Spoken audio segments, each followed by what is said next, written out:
जीवन का जो फूल है वो खिले। इसमें जो बाधाएं इस खिलावट में हैं, उस बाधाओं को हमने 7 शरीर के माध्यम से पिछले दिनों में समझा था कि 7 शरीर में क्या तनाव है, क्या यही तो उसकी बाधा है।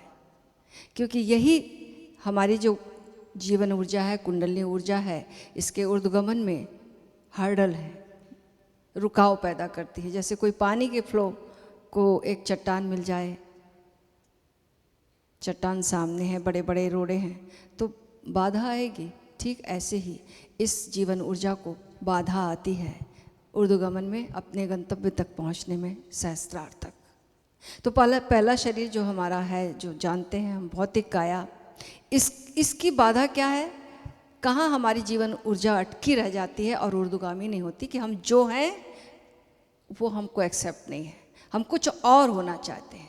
अगर हम पतले हैं तो हम मोटे होना चाहते हैं, मोटे हैं तो पतले होना चाहते हैं, गोरे हैं तो काले होना चाहते हैं। हाँ, बहुत सारे लोग हैं काले गोरे हैं जो काले होना चाहते हैं, इट इज़ फैक्ट। और भारत में लोग मरे जाते हैं कि कैसे हम गोरे हो जाएं, सफ़ेद हो जाएं।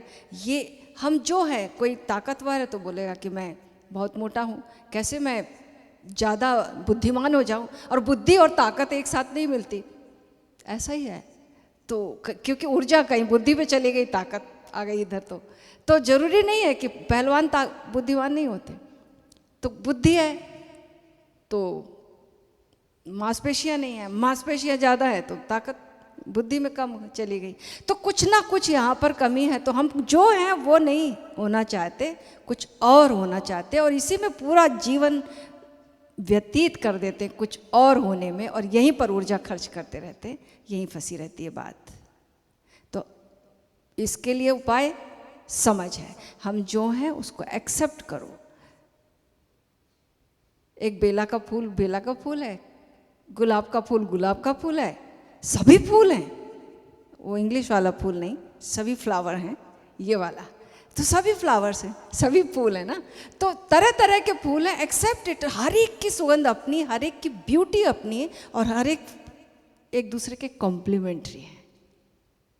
एक ही एक तरह के फूल हो जाए तो क्या होता है फिर, कहाँ सौंदर्य बनती बात। तो सब सारी चीज़ें विपरीतताओं को समेटे हुए हैं, इसकी समझ हो जाए और हम जो हैं सर्वोच्च हैं। जैसे परमात्मा ने हमें ये उपहार दिया, बेस्ट दिया है, तब हमारी खिलावट शुरू होती है।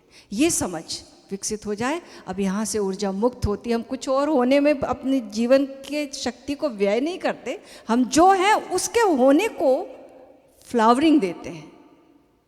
हर फ्लावर सुंदर हो जाता है। फिर ये पहला तल। फिर अगला जो हमारा ऊर्जा शरीर है, सूक्ष्म शरीर कह लो, वहाँ पर हम पिछले संस्कार लेकर आते हैं। हमने पिछले जन्म में कुछ चाहा, कुछ अधूरी वासनाएं, कुछ अधूरी कामनाएं, कुछ अपनी कहानियां लेकर आते हैं। वो सारी संस्कार जो है अपने इस ऊर्जा शरीर में, सूक्ष्म शरीर में लेकर आते हैं। और ये जो है महत्वाकांक्षा बनकर, कभी भी कोई कामना पूरी होती ही नहीं है। इतनी एक अजीब सी एक महत्वाकांक्षा होती। कोई को देखोगे, कोई धन कमाने में लगा तो धन कमाने में लगा, जीवन के लिए नहीं। अब धन उसके जीवन के लिए नहीं, जीवन उसका धन के लिए है। ये समझ ही नहीं आती आदमी को, और मर जाता है कमाते कमाते। कहाँ तक जाना है? अरबपति रॉकफेलर और सारे लोग, ये ऐसे सिकंदर जैसे लोग ऐसे अधूरे मरते हैं, कमाते कमाते, छीनते छीनते, बढ़ाते बढ़ाते। ये खाली धन के मामले में नहीं, कोई भी महत्वाकांक्षा किसी भी क्षेत्र में वो कभी पूरी होती नहीं है, क्योंकि उसकी कुछ अधूरापन पीछे से आ रहा, उसको समझना होगा, उसको एक्सेप्ट करना होगा। वो समझ ही हमें बताएगी कि ये हमारे लिए, जीवन के लिए क्या जरूरी है। ये महत्वाकांक्षा ज़रूरी है, जो कि क्षितिज की तरह ये ज़रूरी है, इसमें दौड़ते रहना और चुक जाना ज़रूरी है, या इसको समझकर इसको एक्सेप्ट कर लेंगे तो हमारी ऊर्जा यहाँ से मुक्त होती है, और फिर हम आसानी से अंतर्गमन की ओर ये तैयार हो जाती है। फिर अगला शरीर, भाव शरीर जो है, वहाँ पर हमारा जो कंडीशनल प्रेम है, हम हमारे हिसाब से पुतला बनाते हैं, उसको प्यार करते हैं। हमारी धारणाओं के पुतले को प्यार करते हैं।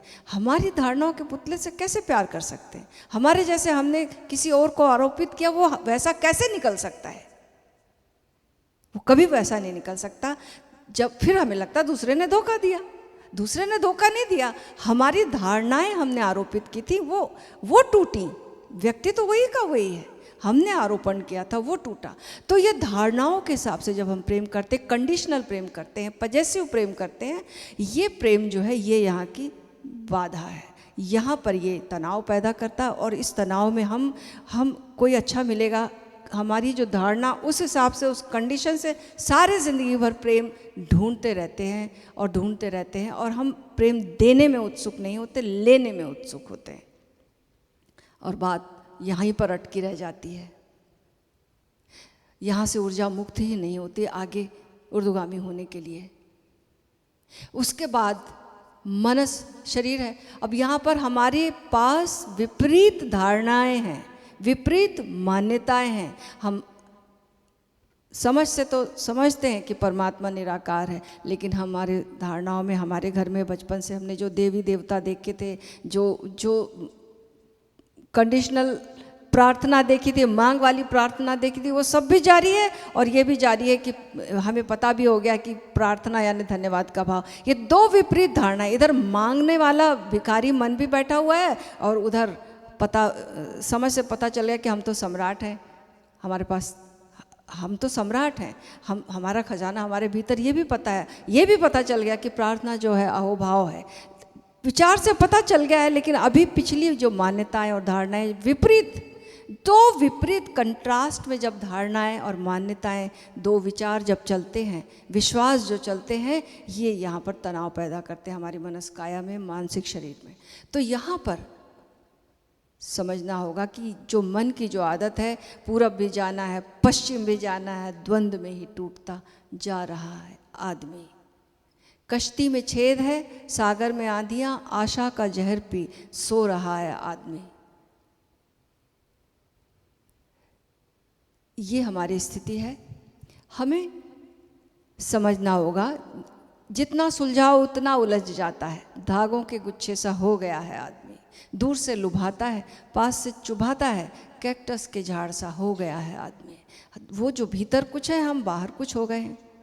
वो विपरीत जो हमारे भीतर मान्यताएं, धारणाएं, विश्वास हैं, ये हमारे भीतर तनाव पैदा कर रहे हैं, कई चेहरे पैदा कर रहे हैं, और इस तनाव में हम जी रहे हैं। जो है वो नहीं, कुछ और दिखाने की स्थिति में हम जी रहे हैं, और भीतर से अपने आप से ही द्वंद्व में लड़ रहे हैं। तो यहाँ ये समझ पैदा करनी होगी कि ये विपरीत, एक को मानो, एक दिशा जो समझ में आई है उसी को एक दिशा में चलो। पूरब भी जाना, पश्चिम में जाना नहीं, एक दिशा पकड़ो। नहीं तो हमारी स्थिति ऐसी कि चारों दिशाओं में बैल जूते हुए हैं, अब जाना कहीं नहीं हो रहा, कि सब तरफ से खींचातानी बहुत चल रही है, लेकिन यात्रा कहीं भी नहीं होती, वहीं के वहीं है। इसकी समझ पैदा करनी होगी। ये समझ हमें मुक्त करेगी, समझ मुक्त करेगी। समझ का दिया जलाना होगा। यहाँ पर आत्म अवलोकन करना होगा, यहाँ पर अपनी किताब को पढ़ना होगा। बाहर की किताबों के से नहीं, अपनी जीवन की किताब को पढ़ो, अपने आप से गुफ्तगू करो। जिंदगी भर तो की गुफ्तगू हमने गैरों से, मगर आज तक हमसे ना मुलाकात हुई अपनी। तो अपनी मुलाकात, स्वयं से मुलाकात करने के लिए स्वयं को पढ़ो। जब आप स्वयं को पढ़ोगे, स्वयं को समझोगे, तब पता चलेगा कि दो विपरीत चीज़ों में हम, इसलिए ये सारा फ्रस्ट्रेशन है। तो इसके बाद विपरीत मान्यताओं के प्रति जब समझ पैदा होगी, और जब हम एक दिशा पकड़ेंगे, दोनों के पार या फिर कोरी स्लेट हो जाए, और फिर जब भीतर से जो समझ आएगी, भीतर से जो विवेक आएगा, अंतर समझ जिसको कह लें, अंतर ज्ञान, तब यहाँ पर हमें सुलझाव मिलेगा। उसके बाद आगे आत्म शरीर है। यहाँ पर आत्म अज्ञान, ये पीड़ा है यहाँ की, और यही बाधा है। आत्म अज्ञान, हम नहीं जानते कि हम कौन हैं, और ये आत्यंतिक प्रश्न जो है भीतर एक खालीपन पैदा करता है। अपने आप को पहचानने के लिए हम बड़े धनवान होना चाहते हैं, लेकिन वैसे की वैसी दरिद्रता भीतर पड़ी रहती है।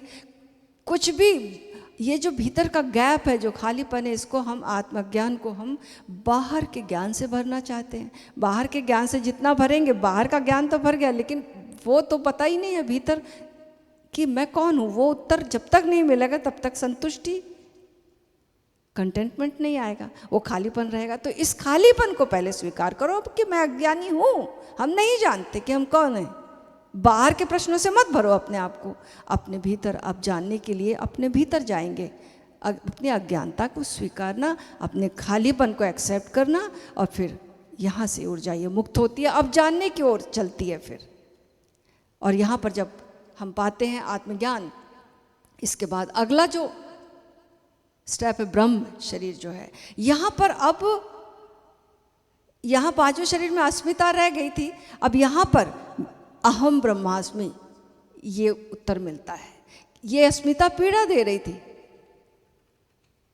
यहाँ भी तनाव था। तो यहाँ जब आगे आते हैं ब्रह्मकाया में, तो यहाँ पर जब हम साधना करते हैं तब ये अस्मिता जो है, ये जो हूँपन है, अब ये खत्म होकर हैपन में आ जाता है। ये ब्रह्म, अहम ब्रह्मास्मि, ये विराटता, ये मैं हूँ, ये फैलाव, ये विराटता, ये स्पेस, ये मैं हूँ, अहम ब्रह्मास्मि।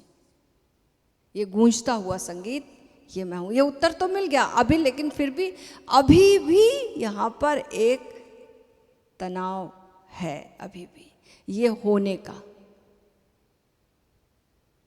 अब ये होना भी नहीं होना चाहता है। कल हमने जाना था ना, ऊर्जा के दो ढंग हैं, अस्तित्व और अनस्तित्व, प्रगट और अप्रगट। तो अब ये जो अस्तित्व है, ये जो अहम ब्रह्मास्मि, अब ये भी नहीं, ये जब तक ये नहीं हो जाए, ये शून्य ना हो जाए, निर्वाण काया में जब हम पहुँचेंगे, जब ये शून्यता, जब फना हो, जब मिटना हो जाएगा, इस महाशून्य में हम लीन हो जाएंगे, न मैं न तू, कुछ भी नहीं बचा शेष। बस उस निर्वाण, इस शून्यता में यहाँ ही समाधान है, यहाँ तक मंजिल है। और जब तक यहाँ तक हमें जाना है, तो इन शरीरों की बाधाओं को, इन शरीरों के तनाव को हम समझेंगे, उनके प्रति हम तथाथा भाव, उनके प्रति हम स्वीकार भाव रखेंगे, तब वहाँ से हमारी ऊर्जा मुक्त होगी और हम आगे की यात्रा, हमारी जो ऊर्जा हम लेकर आए हैं, वो आसानी से कर पाएगी। और एक दिन हमारी जो अल्टीमेटली हमारा जो स्वरूप है, वहाँ तक हमारा अनुभव हो जाएगा हमें।